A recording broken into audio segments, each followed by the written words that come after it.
Now, you might wake up in the morning, if all you do is you don't do RPM, all you do is on. Here's on. Outcomes and necessities.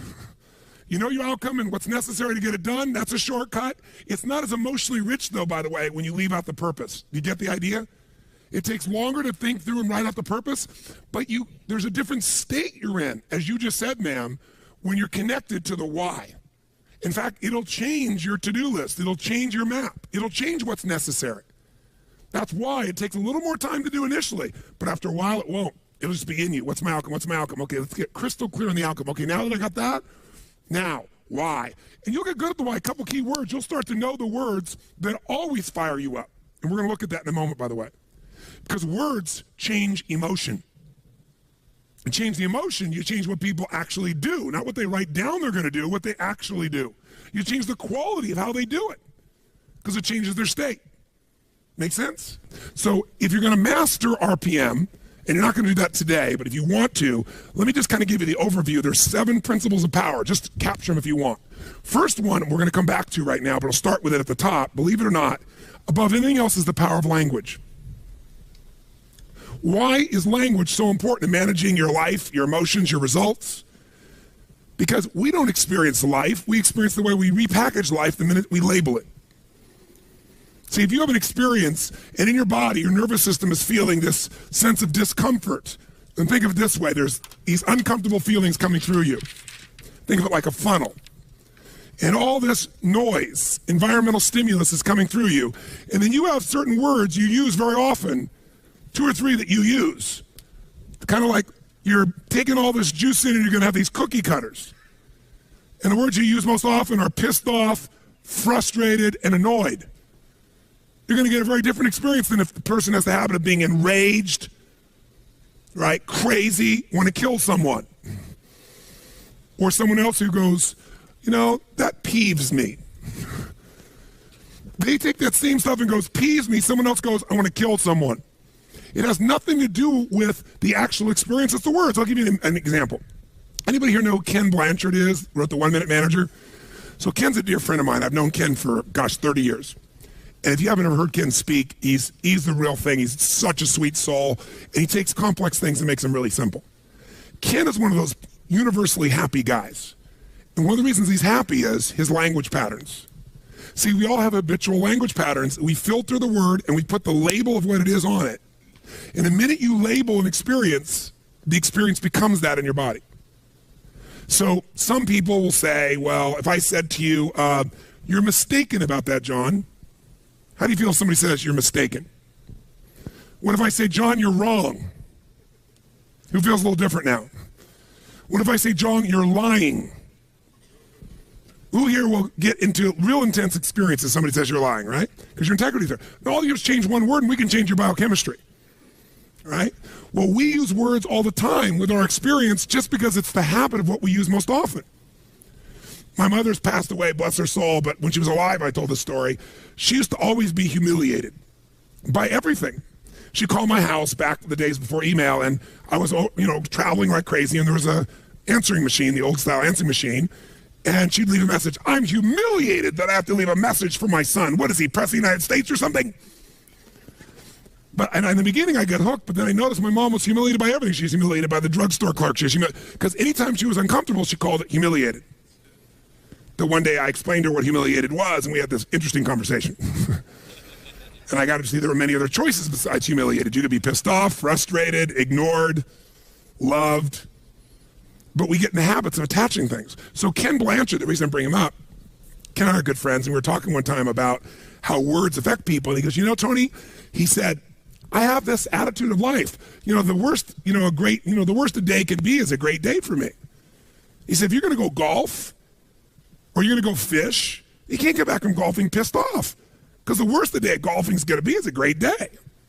And that's the label he has for everything. Great. So he went on with a group of people I know. Some of them are from the entertainment business, and some are some, very mucky bigwigs, and they're used to having things their way. And they went to Africa, and they went on a safari, and Ken went with them. And I'd been on the safari before, and it's a pretty intense safari and a beautiful safari. And the people running it know their stuff, first-class organization. But one particular person will leave unnamed, who's a very famous Hollywood producer, decides that he wants to take control of the show from the guy who runs it, who lives in Africa and he knows what he's doing. And so he says, look, I want these roofs off. I don't want them just open up. I want them off. I want to be able to shoot the whole time. And he said, look, sir, he said, right now everything's fine, but if the truck were to break down, you want that roof on. You don't want to leave off the roof. The guy was so abusive, the man finally bent. So sure enough, Ken, all these guys are out there, they're taking pictures, and they're out in the middle of this crater, Ngurungur crater. If you've ever been there, it's an unbelievable place. It's like every kind of animal you could imagine is there. And sure enough, as they start going later, the guy goes, let's stay a little longer. And he's very influential, and he pushes the guide, and they stay out longer than they would. Now they got to rush back before darkness, and they don't have the roof on, and you guessed it, the truck breaks down. They're in the middle of nowhere. No one's answering the radio. Lions and tigers and bears, oh my. Everything's going to creep in. And one guy's going, oh my God, we're going to die. Oh, it's your fault. He's screaming at the other guy, and the other guy's screaming at him. And I got the play-by-play from two other people that were there besides Ken. But they told me that in the midst of all these people freaking out, angry, and people scared and everything else, because you could actually see the animals coming, and they're taking out their rifles, and it's getting intense. And in the middle of stuff, Ken looks out and says, this is inconvenient. And he wasn't faking. That's the word he used for this experience. It's inconvenient. And that's the word he uses all the time for things other people are stressed out about. And as a result, that's all it is. It's inconvenient to him. And sure enough, guess what? Finally, the radio worked. Within a half hour, a guy came out. They brought some other trucks. They got these guys out of there. They left the truck there. Everybody was fine. But the people are like, oh my God, you killed us. Other people, we're going to die, we're going to die, we're going to die. You son of a bitch. I mean, every language pattern you can imagine. Only one, inconvenience. Much of your life has nothing to do with your life. It's the way you use language habitually. Language is the trigger for meaning, and meaning equals emotion. So when I think of RPM, it's about language, because it's about the questions you ask, because those questions control what you focus on, but it's also the words you use to describe your outcome, the words you describe to describe the why. One word can change the whole game. If your description of you're a stockbroker and what you describe, what you do is you go, I got a cold call on people every day. That's not going to get you moving very much. Remember one guy I was talking to, he's so much more successful, he's brand new, he's blown by everybody. So I went and interviewed him because, all these other people are bitching and griping. He was having such a great day. I said, what are you? He goes, I'm a treasure hunter. I said, what do you mean? He goes, every time I call the phone, I'm searching for buried treasure.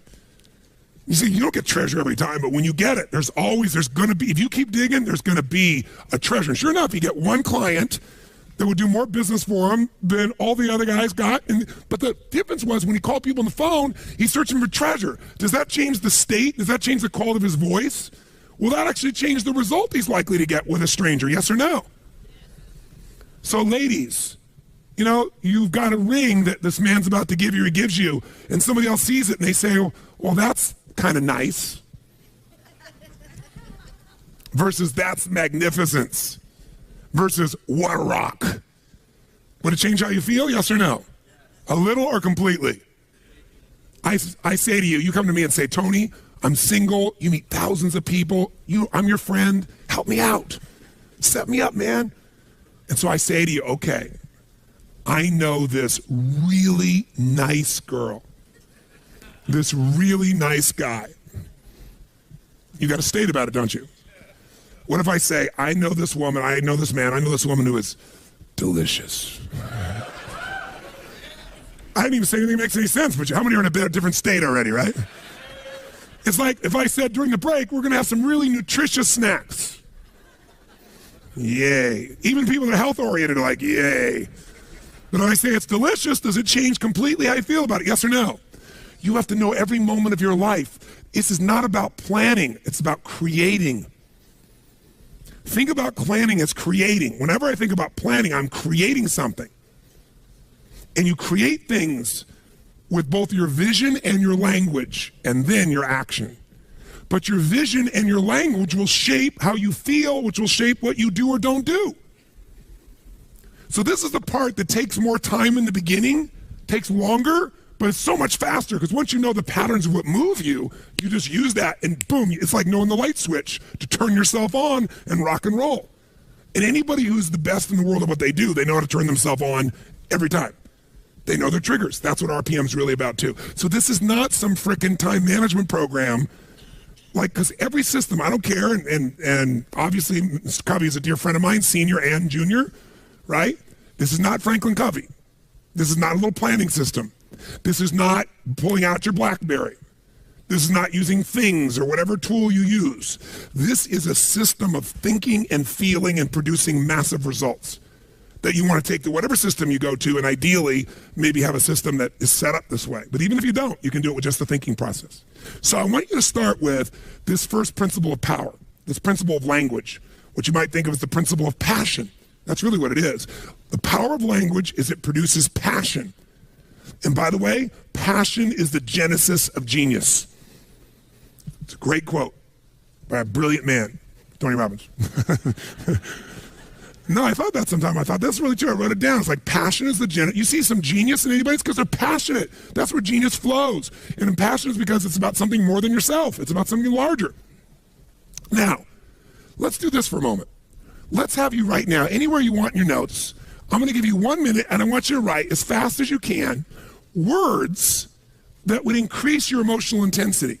Like for me, I'll give you some of mine. Mine are passion, mine are love, mine are make a difference, mine is transform, have an impact, right?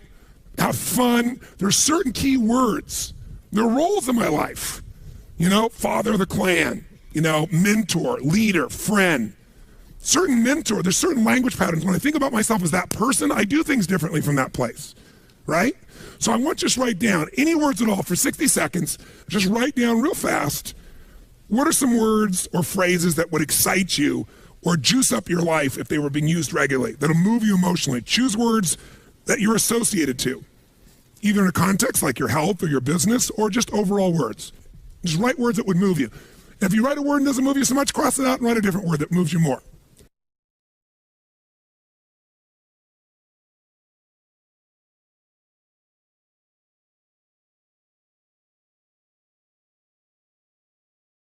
I'll warn you, a 5-cent word is often more powerful than a 50-cent word. You could say, I am becoming a facilitator of transformational change around the globe at this moment now. Or you can write down, kick-ass, take names. Sometimes kick-ass, take names will move you more than facilitator of the human transformational experience. Write some phrases now that you might use when you think about things you want to achieve in your business.